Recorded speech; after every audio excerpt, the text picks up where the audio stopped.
How are we doing? Pretty good? That's good to hear. So,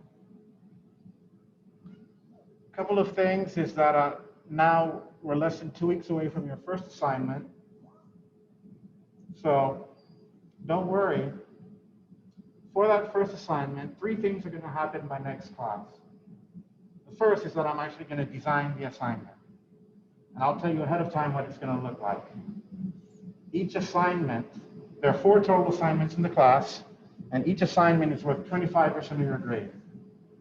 They are all essay format, so you're expected to really think deeply about what you want to say, and then express it in paragraphs and sentences, and just really dig deep, but using some of the tools and methods and considerations we've had in the class. So I'm going to design that, and then post it on Blackboard.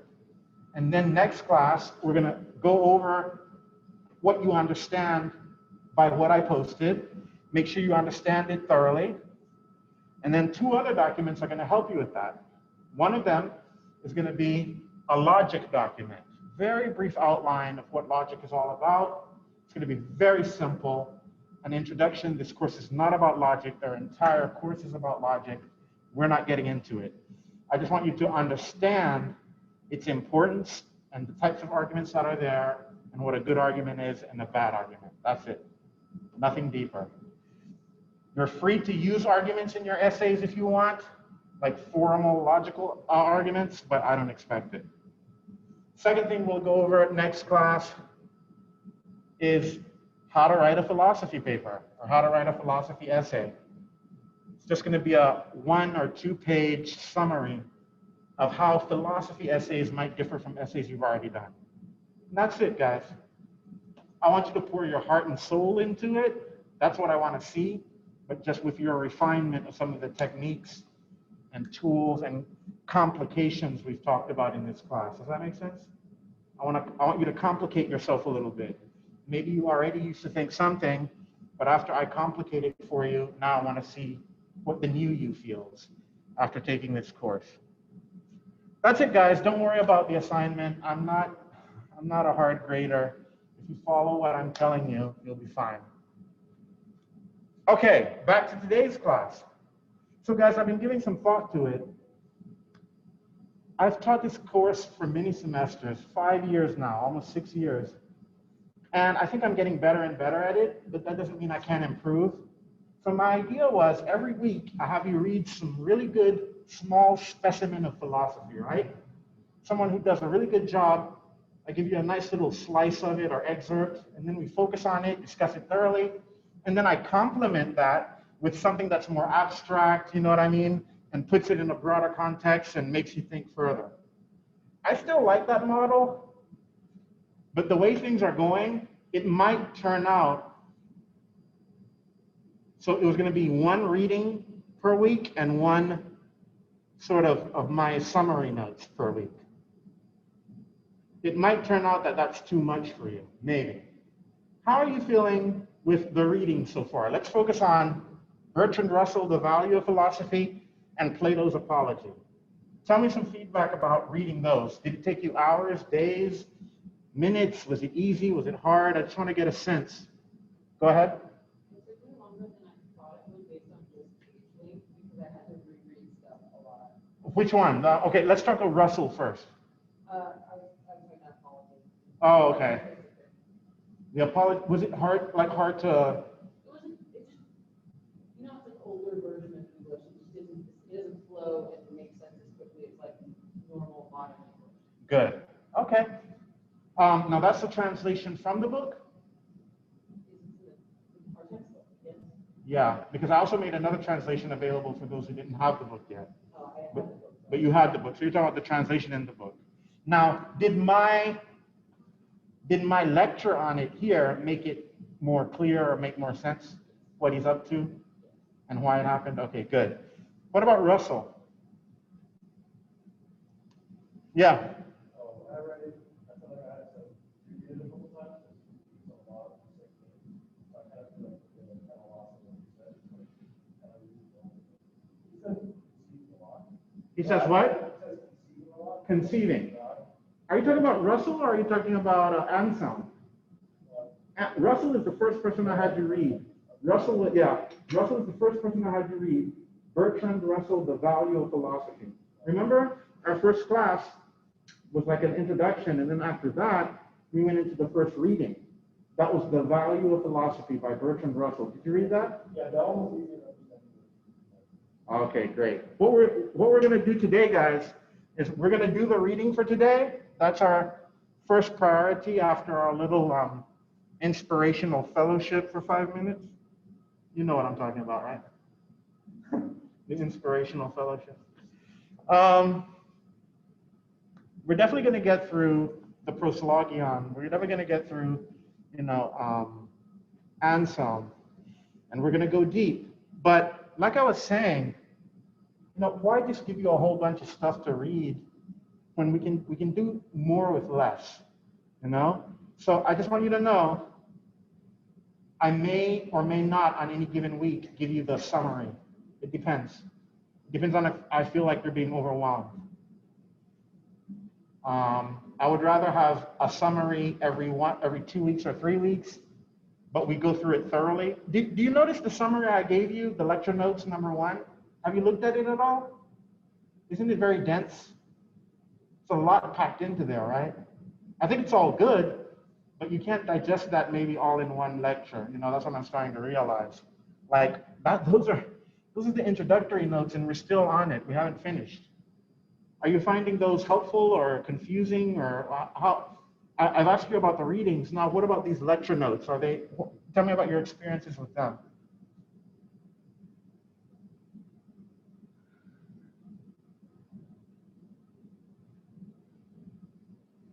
Yeah.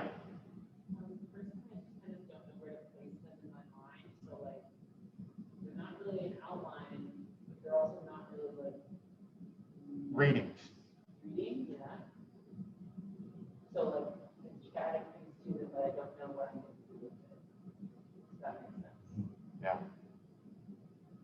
Okay. So, I see. Like, is that what we're writing our papers from, or is it just notes? Oh, okay. So a bit more context would help. These lecture notes are designed to take whatever the reading is and kind of like concentrate it and expand it at the same time. So the introduction to this class was what is philosophy, and both Russell and Plato were kind of different takes on what philosophy is, the value and meaning, the mission and vocation, that kind of thing, right? So this now is saying, since we're doing philosophy, before we get started, let's do some philosophy about what? Philosophy, right? Let's do some philosophy about philosophy. What is philosophy? What are some examples of it? What's typical? What's the MO? What's the modus operandi? Do you see what I'm doing? Now does it make sense what it's for? Or what I'm up to there? That's what's going on. I'm not going to examine you on it, but it is going to help you, take different approaches, right? Look at the 5 different definitions of philosophy that I gave you, right? I'm not saying either one is right or wrong. I'm just saying, look, life is complicated. Philosophy, like many things, is complex. It's a historical thing. There are different fashions and trends in philosophy. So that's why I'm giving you a little taste, a glimpse at different things philosophy could be. Yep. I was maybe like embedded. This might be a lot to ask, but instead of doing philosophy and then expansion, I would do the lecture, maybe it's like notes and expansion. Sorry, let me hear you very clearly. What did you say? So I was thinking that maybe for like time's sake and being efficient, the notes would focus on the expansion of what we do in the lecture, not just kind of like a review too. Oh, okay, so how would that go? Okay, so there are 2 times we meet each week. There's one reading that we're supposed to cover in those 2 times, and one lecture note we're supposed to cover in those 2 times. In my mind, I was thinking we do the reading first in the first day, and then the second day we do the lecture notes. Now, what is your suggestion? How would that change? Well, under the syllabus, we have the different topics every week, right? Yeah. We focus on reading and lecture notes. I was thinking maybe the notes that we have to the end of the week can be kind of like an overarching expansion of what we did and how to extend that into our papers, just like for the whole week. So kind of like as a, I don't know, after the fact. Oh, okay. So ideally, we're covering the reading first day. And then the second day, we are either using the lecture notes or, because when you say the end of the week, you know, we meet one Monday and Wednesday, right? So are you saying if we finish everything we need to do in the reading, then the second day we do the lecture notes as a kind of summary? Right. Yeah. Okay. All right, that's kind of what I had in mind, but you notice, guys, that first introduction lecture notes, it took a long time to get through. It's very dense, and I don't like just speaking in a hurry. I like going through it and then, you know, breaking it down, dropping little footnotes as we go, seeing how you feel about it. So I'll take in your suggestion, you know. I'd rather go slow and thorough than anything hasty. Okay. Did you do your daily symptom checker? Everyone on top of that? Yeah, you got to do that every day, I think. So I'll just remind you from time to time. All right, guys. So our goal today is to get through Anselm's argument, the ontological argument for the existence of God, and secondly, to finish up, hopefully, this first lecture note introduction. And from now on, I'll emphasize the readings, try to get through those as quickly as possible, and then try and finish at least some amount of the lecture notes. Maybe one solution is just to make the lecture notes much smaller, like 1 page or 2 max. Maybe that's what'll be help everybody. But overall, are you feeling overwhelmed or no? Everything is okay?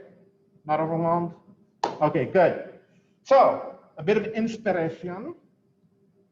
Here we go. Let's think deeply about some things we've already said. Guys, in our world, we tend to see certain patterns. We tend to see certain patterns. You know, in the East, some of these patterns they call yin and yang, right? So one of the big patterns we see in nature is duality, a lot of duality, right? Men and women, night and day, those kinds of patterns. And some people give a metaphysical significance to those patterns. There's something not just physical going on, there's something invisible, metaphysical going on when we see those patterns. Now, I want to suggest to you that you need to consider something very relevant to our society every day. Are the kinds of patterns we see, things like male and female, things like that, rich and poor, holy and unholy, things like that, are they metaphysical? Are they deeply rooted in nature, even beyond nature? Or, in other words, what I'm saying is there a natural order to things? Is there a natural order to things? Or is all order cultural and artificial? A matter of nurture and breeding rather than nature and genetics. This is very relevant if you just think a little bit about what I'm saying. You know, guys, up to this time I've talked about the big branches of philosophy, right? Metaphysics, epistemology, axiology, and existentialism, right? That's a general overview, but philosophy is so rich that there are all sorts of philosophy, subdivisions, subspecialties. You get it? There's philosophy of film. There are philosophers who dedicate their entire career to analyzing films. What is film? What is the nature of film? What makes film different from a TV show or from ancient Greek drama or from Shakespeare? They go deep. We have philosophy of mind. Like literally a whole philosophy just about what is the mind. And of course, those are very interesting topics. But when we come closer to home, to real issues we're going through, philosophy can also contribute a lot there. There are entire branches of philosophy called philosophy of gender, right? Philosophy of gender. What is gender? What is masculinity? What is femininity? Now it's starting to get touchy, right? Why would it get touchy? Just with that, philosophy of gender. Keeping in mind what I just told you, right? What was that question I started with? Is there a natural order to things, or is all order cultural and artificial, a matter of nurture and breeding rather than nature and genetics. Do you see what I'm doing with that question? When I raise what is the philosophy of gender, what is the connection between that question and the philosophy of gender?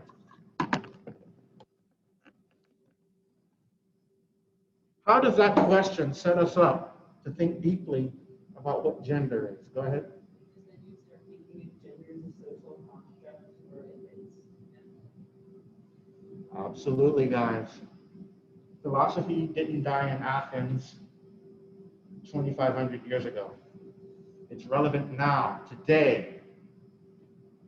Feminism might be interpreted as a cultural movement to try and establish actual equality between the genders and establish a new order in society. Now, if it's true that most of human history has not had this order, then you might wonder, okay, feminism does some good, right? Equality of pay for women, ability to vote for women. Women are no longer treated as property. Great things, right? A woman can start her own business, go to a bank, get a loan. She doesn't need a man to co-sign for her or whatever. That's how it used to be. But after feminism, women are becoming more and more independent. Guys, I don't know if you've been following the news, but women are getting educated at higher rates than men now. I used to think it was only a problem in the African American community. No, the suburbs are showing the same trends, and globally it's showing the same trends. So before, women were restricted from entering the workforce, entering the military, entering the church, and in entering professional environments.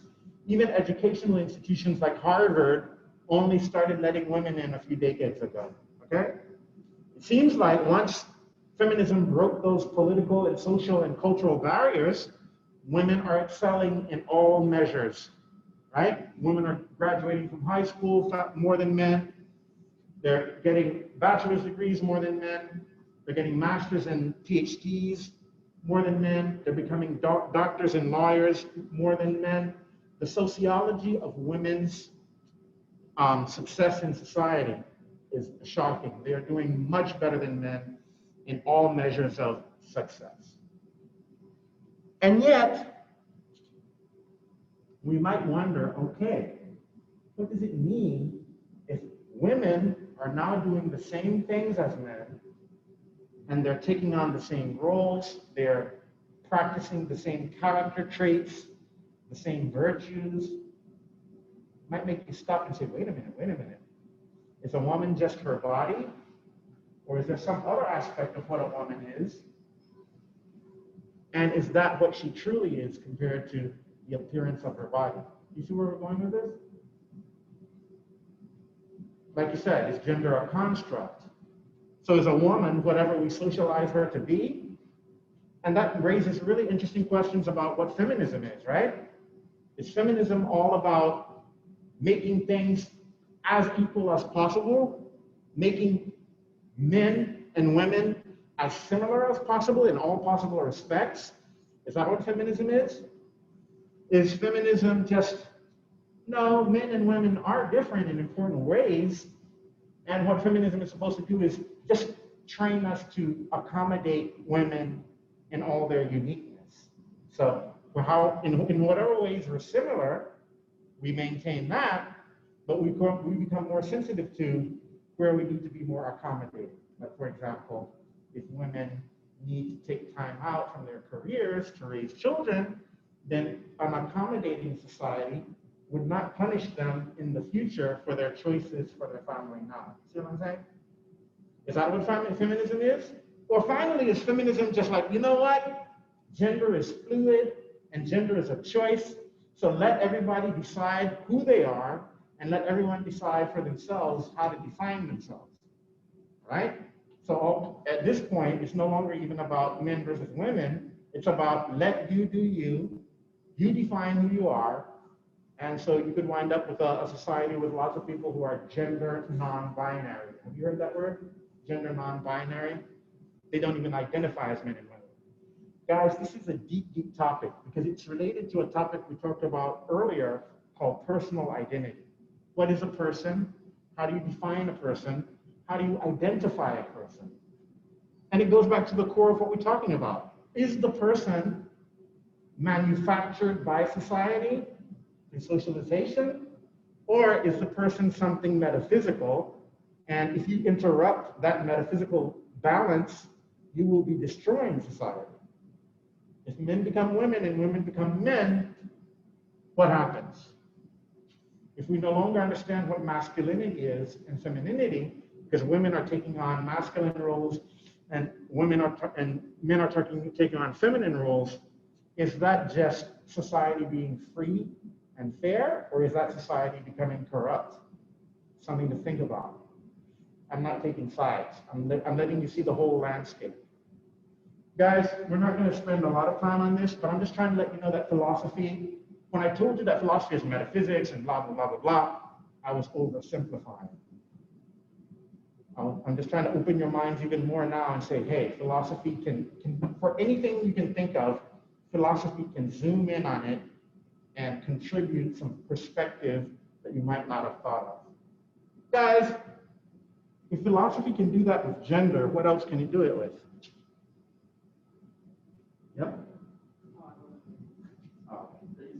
Race, very good. Race.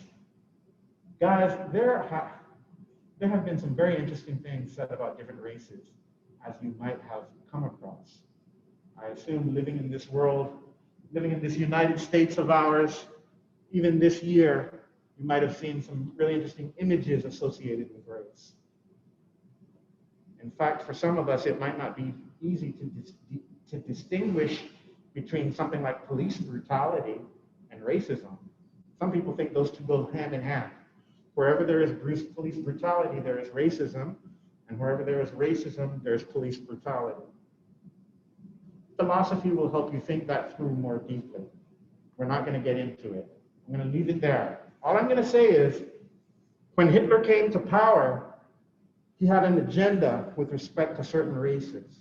One race in particular. Which one? Actually, there's two.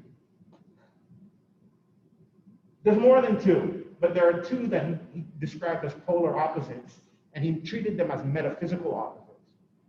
Which were they? One was clearly superior, and the other was clearly inferior. Any ideas what the inferior race was, what the superior race was? Go ahead. So Jews were clearly, according to him and his agenda, the inferior race and the one that needed to be exterminated. In what event? What historical event involved the elimination of the Jews? The Holocaust. Very good. Now, what was the counter race to that? Yes. The Aryans. Very good. Guys, this stuff goes deep. If you read Mein Kampf, do you know what Mein Kampf is? Yeah, if you read Mein Kampf, there's metaphysical stuff there. I'm not saying that Hitler was a philosopher or even a good philosopher. All I'm saying is these things are relevant. You know what I mean? If people can go to war about race, then this stuff is not irrelevant. If it happened in the past, then who knows if the conditions that made that possible could happen again under the right administration and under the right circumstances. You get my point? All right, let's continue. Gender, race, what else? What other dimension of personal identity might we get philosophical about? What gender we are, what race we are. Yeah, but something less, where am I going with this? Okay, you got all sorts of races. And you also got all sorts of people you're attracted to, right? It's interesting.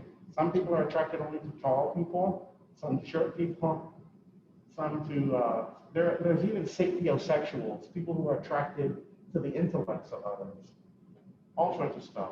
But for some reason, there's one pole of sexual orientation that seems to stand out in history. And for some reason, even religions, they talk about one of these orientations as abominations. And God gets offended when, people pervert sexuality in this way.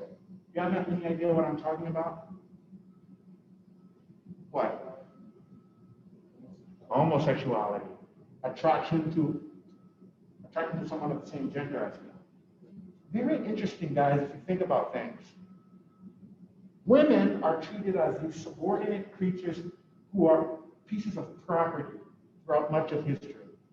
And all of a sudden, boom, feminism comes, and we've got equality.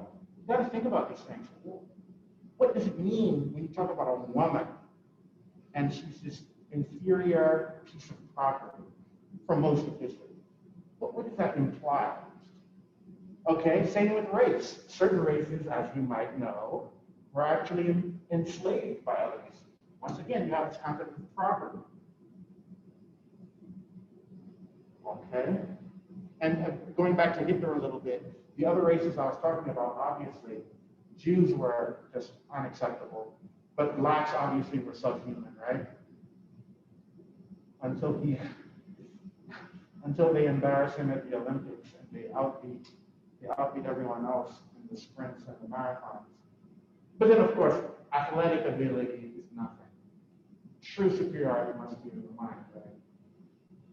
Until Jews like Einstein discover relativity and quantum mechanics. So if the best minds are Jewish, then now what are we left with? These inferior races run faster than us, and they're doing better physics than us.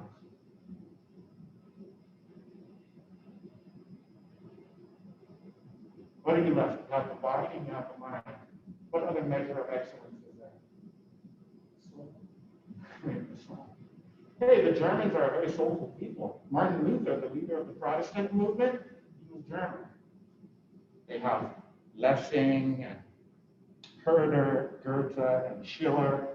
I love the German race, but when you become an ideological fanatic, like Hitler was, and you start philosophizing about how the Aryan race is the true dominant race, superior in all respects, and then all other races like the Slavs and the Jews and the blacks are subhuman.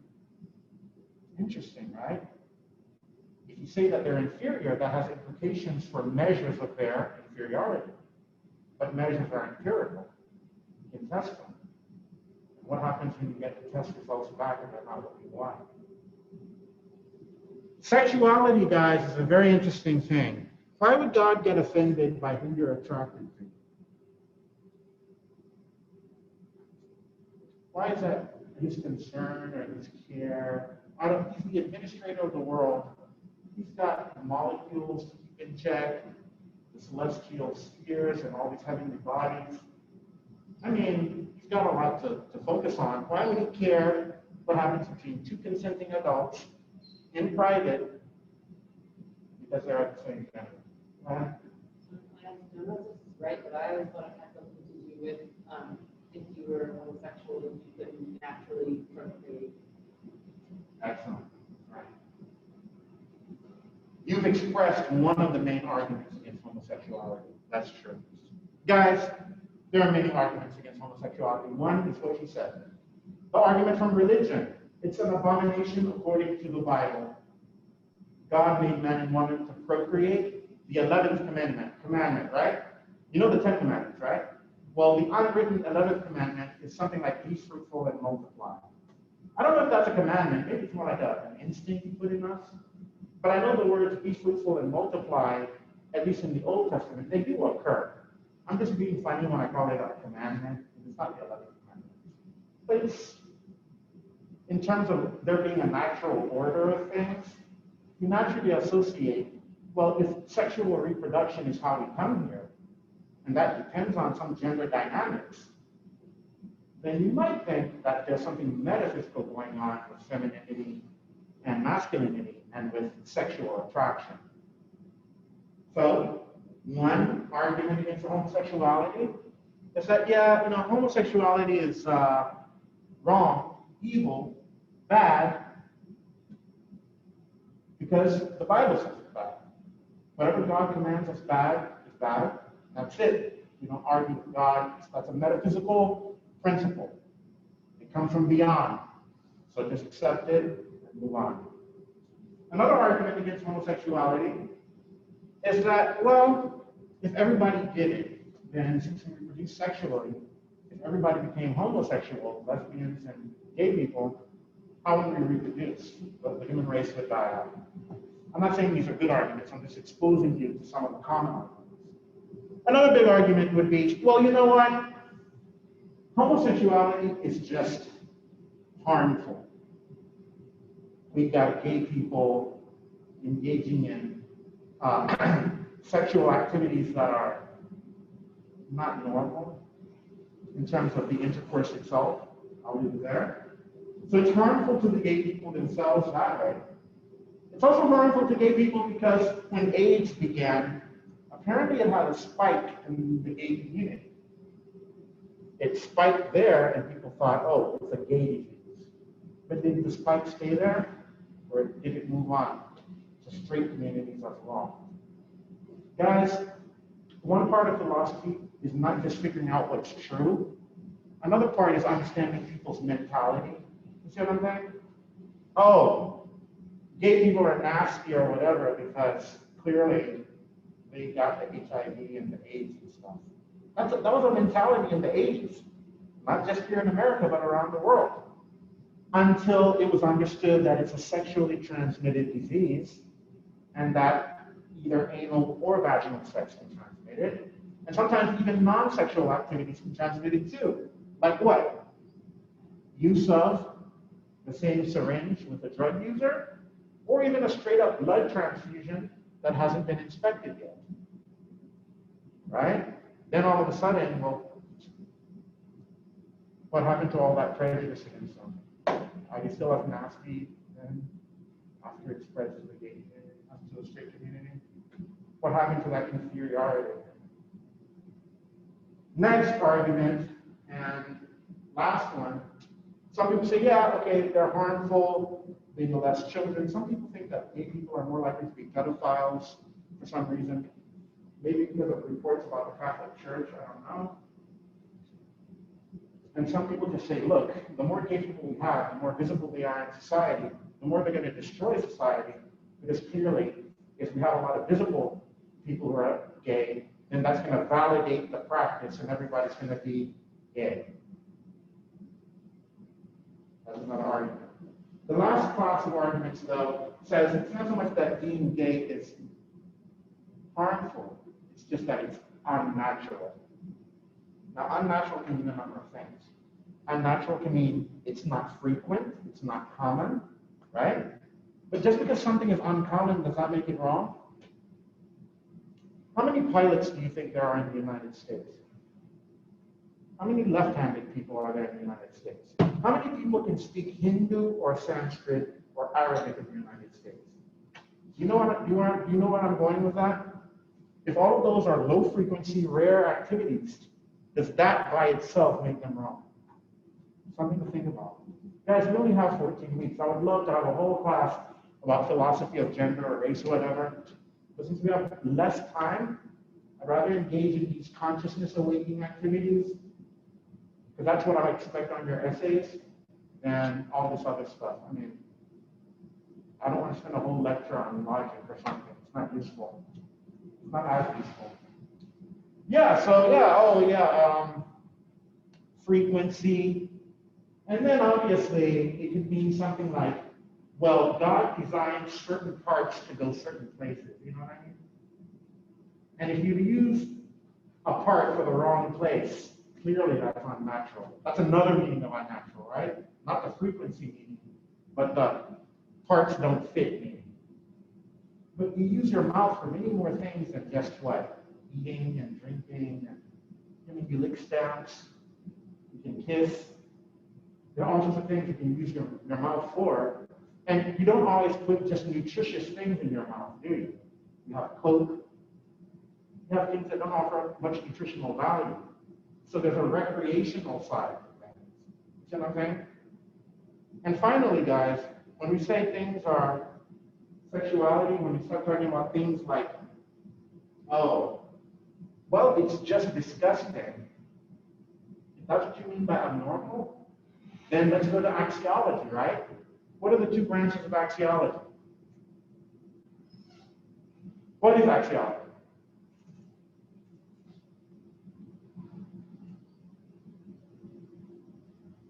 Any ideas? Have I used this term axiology before? What is it? The study of what? There's a certain aspect of being human that's very interesting, and its study is called axiology. What aspect of being human is that? Values, the study of values. And I said there are two big branches of axiology. One type of value is what we say, what we study when we study ethics, right? Right and wrong, good and bad. What's the other branch of axiology? Aesthetics. What does that study? Beauty, ugliness, that kind of value, right? So guys, when you hear someone say, ew, that's disgusting, what kind of value are they expressing? Is that an ethical or an aesthetic value? You see what I'm going with that? Disgusting. Disgusting. Touching reptiles might be considered disgusting. Doing janitorial work might be considered disgusting. But does that make janitorial work wrong? It's disgusting. If you work in a morgue with dead bodies, someone might say, oh my God, that's what you do? That's disgusting. Does that make it wrong to work in a morgue with a corpse? I think you know where I'm going with this, right? When people say being gay is wrong because it's disgusting, they might be expressing one type of value, a kind of ugliness, you know what I mean? Like it's ugly, it's repulsive, I have an aversion to it. But does that mean that it's also an ethical judgment? And even if it is an ethical judgment, does that mean it's an objective ethical judgment? Or is it just subjective? When I talk about complicating your life, guys, I think you see what I'm saying, right? You might already come in this class with certain ideas, opinions. I'm not trying to obliterate them. I'm just saying, look, take what you care about, take what you feel, take what you think, and then let it filter through all these considerations I'm giving you. And if it makes it through that marathon, through that maze, keep it, or don't keep it, whatever. But at least let information and things like that complicate your lives a little bit. And I promise you, you'll emerge a better person on the other side, even if that means you'll lose a couple of your treasured values and thoughts. Do you see where I'm going with that? Good. So we've talked about gender, race, sexuality. What else? How else do people typically identify themselves? Gender, race, sexuality. I have two more in mind. Yeah, go ahead. Social status?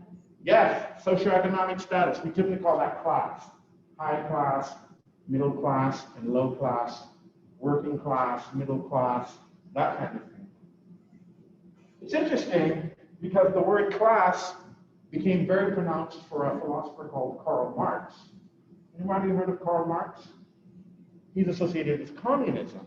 And he wanted the ideal society, the utopia, to be a society that was classless. Does that sound good to you, a society without any class? Something to think about. What was he really going for? Is that more envy of aristocrats and envy of entrepreneurs, so you want to bring them down to your level? Or what's going on? Is it more like, hey, there are so many workers out there who live paycheck to paycheck, day to day, on wages that are not living wages. So let's unite this body of workers, nationally and internationally. Let's bond them together and raise their consciousness so that together we can create a better society where, of course, different people have different roles in society and stuff, right?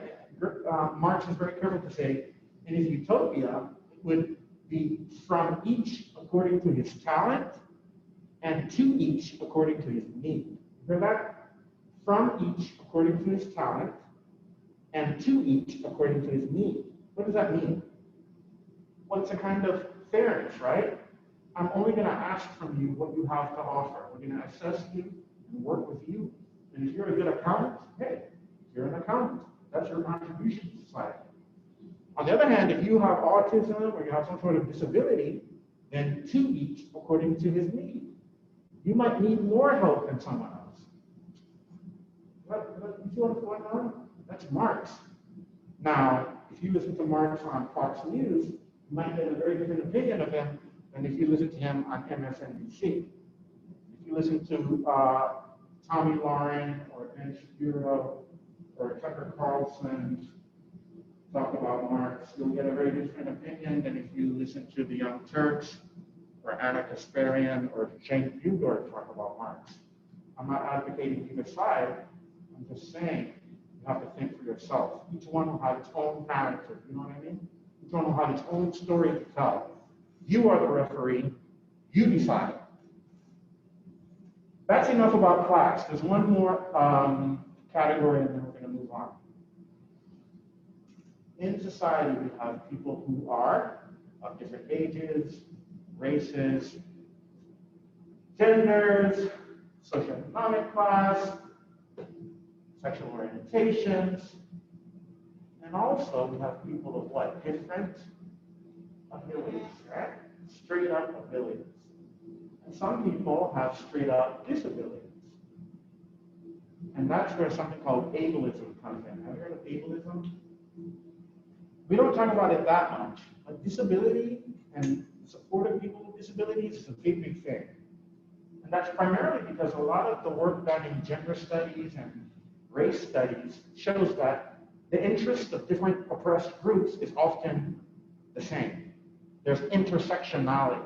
Each different section intersects with every other section. And if we're going to make progress in one area, we've got to bring everybody else along. You know what I'm saying? If we're going to improve women's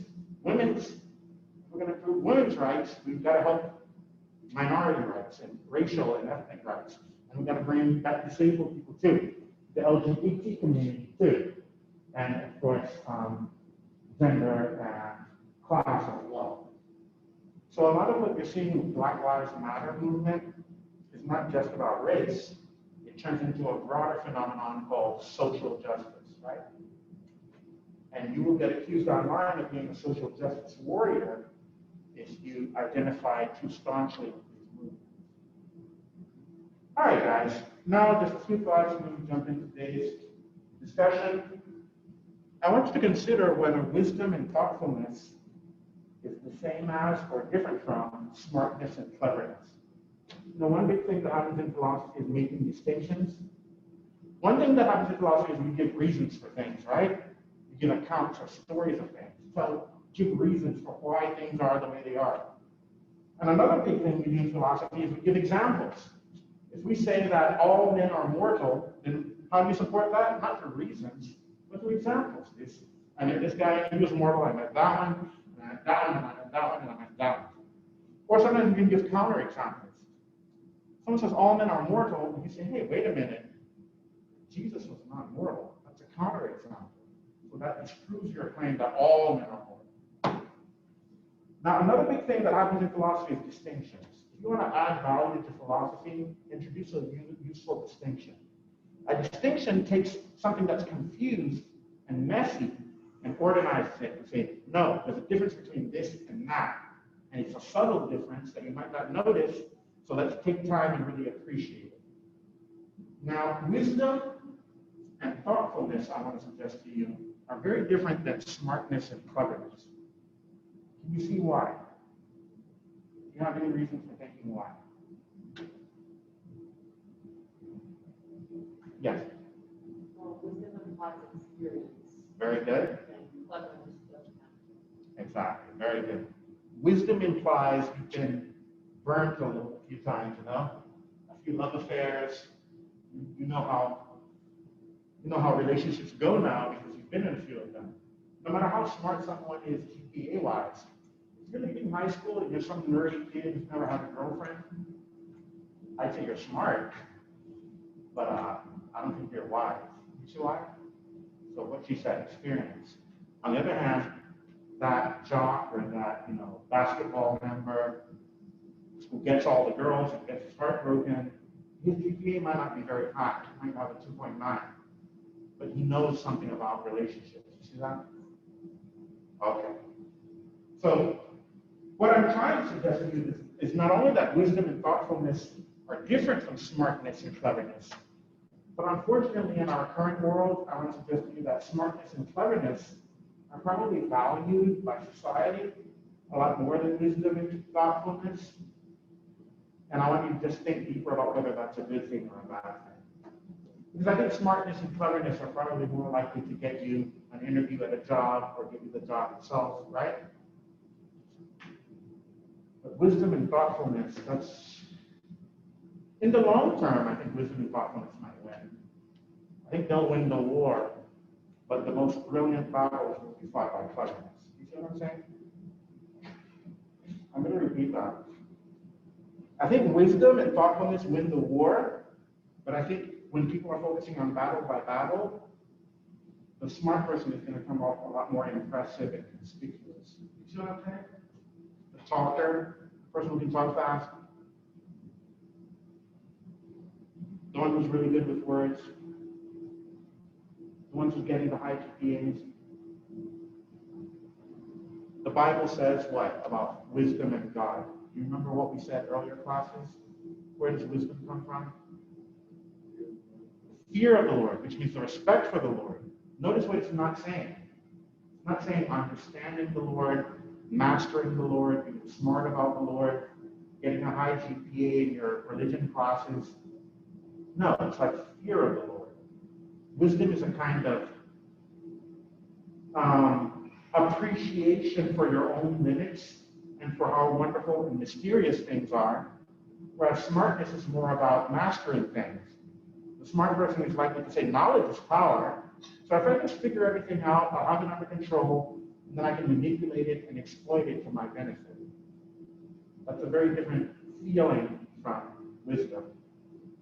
And I want to suggest to you that philosophy is actually a combination of two different activities. It's the activity of wisdom. Your soul is engaging in the activity of wisdom when you do philosophy. And it's also engaging in the activity of love. Because philosophy, philo means love, and Sophie means wisdom. So philosophy is technically the love of wisdom. And the philosopher who gave philosophy its name was Pythagoras. Remember the Pythagorean theorem? He was in love with mathematics, and he thought the whole structure, the metaphysical structure of the world was mathematical. But just because he loves mathematics and proofs and thinking about things, it didn't make him arrogant and think that he can just be a scientist without being religious. Pythagoras was a deep, deep, deep religious figure, a religious leader. And he founded a cult, a mystery cult, that emphasized just as much how much we can't know about the world, as much as the little bit that we can through mathematics. All right, so philosophy is a compound activity. It's the love of wisdom. Wisdom is already an activity, and then in addition to engaging in wisdom, you love this activity, you care for it, you cultivate it. But a lot of that care involves humility and modesty. Why? Because if you're caring for wisdom, if you want to be concerned about being truly wise, you're constantly conscientious about your limits and how far you should go.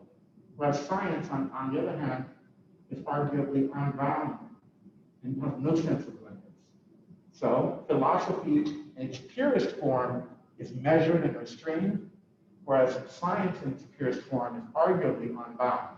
The scientist is likely to say, whatever appears is what's real. I can master whatever appears, therefore I've mastered all reality. The wise person makes the distinction that Thales did and says, well, there's appearance, but then there's reality. There's what's beyond appearance. I am limited to the apparent, but just because something appears doesn't mean that it's real, and just because something can be seen doesn't mean it doesn't what? Now that's the difference between wisdom and science. Finally, guys, can religion be relatively unconscious? In this class, we've talked a lot about consciousness and non-consciousness. Remember? What's consciousness? If you could say in one word what consciousness really is, to be woke, to be conscious, what is that to be? If I say Nas is a much more conscious philosopher, if I say Nas and Tupac are much more conscious than Dre and Snoop. What am I saying? If I say Common and Talib Kweli are much more conscious than Cardi B or Megan Thee Stallion, what am I saying? What do you mean by consciousness in this context?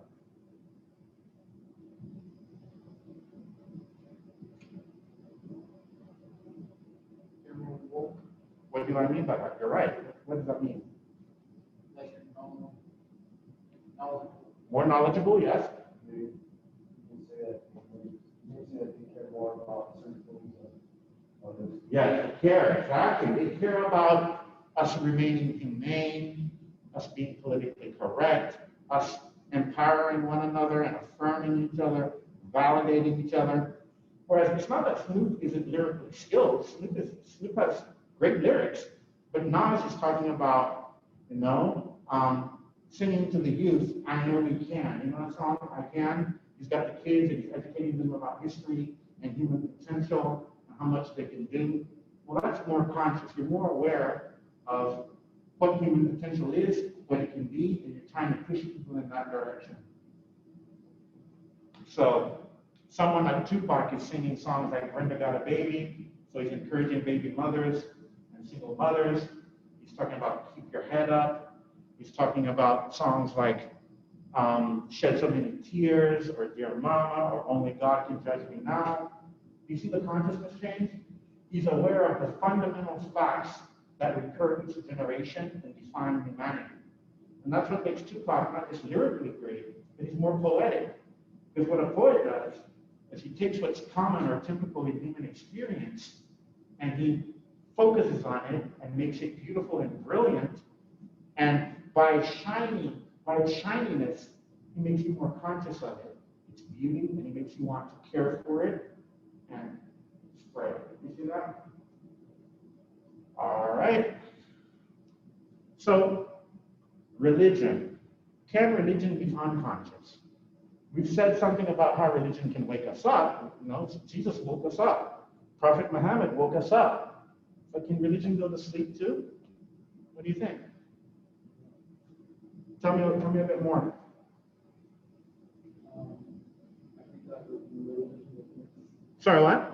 As new religion begins to evolve or develop, older, antiquated religious movements can go to sleep, or just increase in their sphere of influence. Yeah, excellent. That's right. And also, you can become unconscious by being what? Dogmatic, closed-minded, judgmental of other religions, following the letter of the law rather than the spirit. All those are ways in which you can fall asleep. One of the most beautiful things about Jesus is how spontaneous he is and how lively he is. He's walking around looking at these Pharisees like, okay, they look righteous, but look how rigid and mechanical they are. Look at how self-righteous they are and how proud they are of their righteousness. Jesus is hanging out. He's not discriminating between who he's hanging out with. He's spending just as much time with the tax collectors and the prostitutes as he is with Judas and James and John. And in fact, under certain translations of the Gospels and the New Testament, we might even call Jesus promiscuous, but not in the negative way. Not in the negative way of promiscuous. Just promiscuous in the sense that he's not discriminating. He gives his love to everybody. But spontaneity, that's a kind of wokeness. But when religions become dogmatic and mechanical, and you've got this whole superstructure institution running it, and now you've got a bureaucracy and all that, can you see the dead tissue that's going to accumulate? Can you see the deadness? That's what happened on the eve of the Reformation when Martin Luther attacked the church. He saw a lot of deadness, a lot of inertia. He's like, let's get woke. Now, if religion can be unconscious, what about science? Can science be unconscious? Right? Richard Dawkins tells us everything there is to know about biology. Right? Stephen Hawking tells us everything there is to know about astronomy. Can fluency and mastery in science also be a kind of sleep? I want you to think about that. Why would I say that? Isn't science supposed to wake us up? Didn't the scientific revolution wake us up? Didn't the Enlightenment wake us up? Yeah, in certain respects, I can't deny that. And what about in other respects?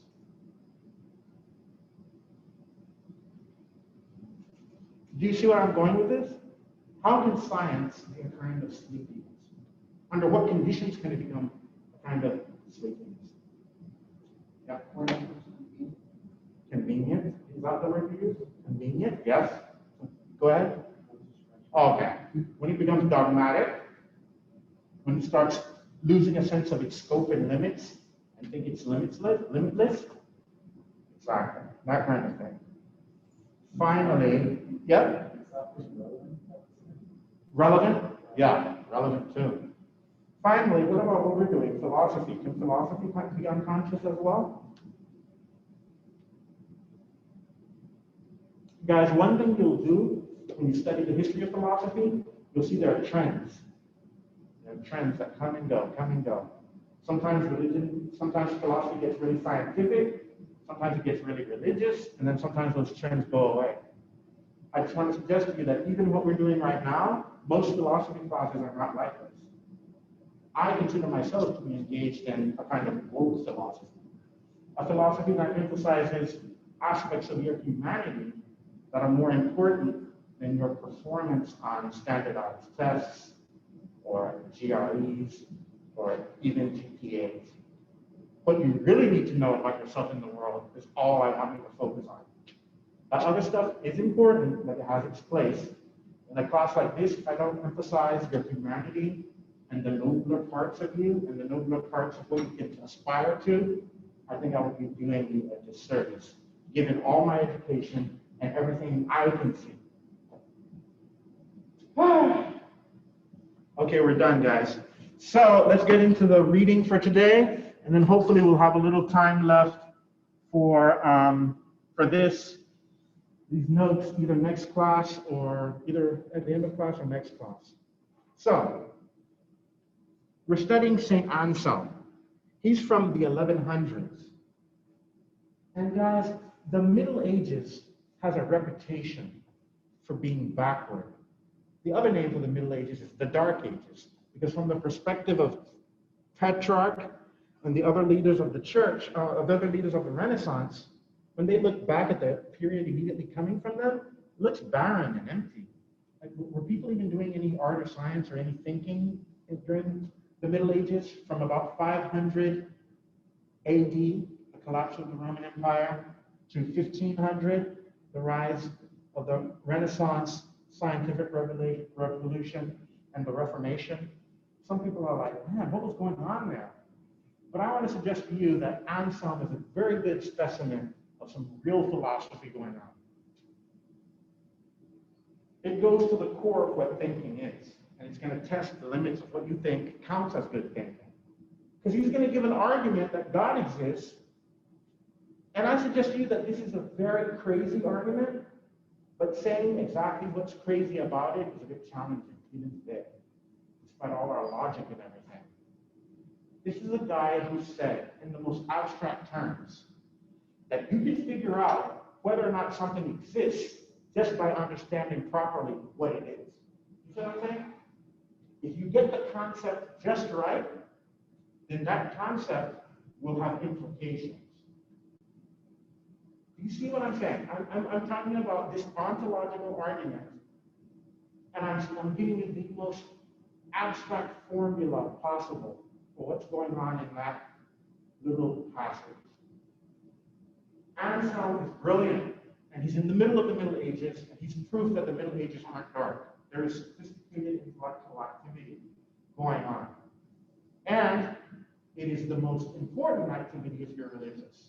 Why would Anselm waste time on religion in the Dark Ages?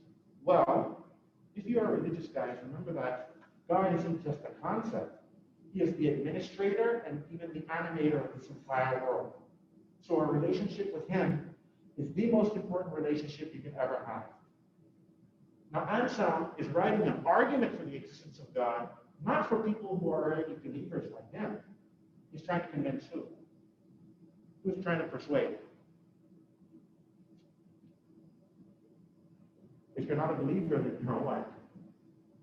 A non-believer or an infidel or whatever you want to call them, right? That's who he's trying to convince. But since they don't have the faith, he's trying to use the other way to reach them, which is what? Reason, right? So he's developing a nice little deductive reasoning pattern. And he says, if you just accept what I'm giving you as assumptions, then it will logically follow that God exists. So I'm going to persuade you, but as a gentleman, not by force, but by pure reason. And so here's what's going on, guys. He says that if you just understand the concept of God properly, you will see that what God is implies that God must exist. So he does a little thought experiment. He says, think about God. What is God? Let's define God. Very, very interesting topic. You can spend the whole course just trying to define God. But Anselm, when he boils and distills God down to its essence, this word essence is a very technical term in philosophy, just like argument. When we talk about something's essence in philosophy, we're talking about those qualities, attributes, characteristics, or properties that make it the thing that it is, and if they were absent, it would no longer be the thing that it is. You see what I'm saying? Very interesting. What is a person? Is it consciousness? Is it a human body? If a person doesn't have a liver or a stomach or a heart, do they stop being a person? We can get into that. But I'm giving you the idea. The concept of an essence is a kind of way of testing what you think the essential qualities of something are, which are the conditions that must be met for it to be the thing that it is, and also are the conditions that, if are not met, it's no longer the thing that it is. So what is the essence of God? Guys, we associate God with power, wisdom, and goodness. But I want to suggest to you that all of those are just abbreviations of something even more central. When you say something is powerful, all good, and all-knowing, what you're essentially saying about that thing, I think this is Anselm's point, is that all of those words like all of those words like goodness and power and what's what? All-powerful, all-knowing, and all good, they're pointing to some other quality. What is it? Perfection. God is perfect, right? God is absolutely perfect. Anselm doesn't use the word perfect in the text he used, but I think that's what he's getting at when he says God is the greatest conceivable being. He is the greatest thing you can think of. He's trying to suggest what Leibniz would say later. God is absolutely perfect in all possible respects.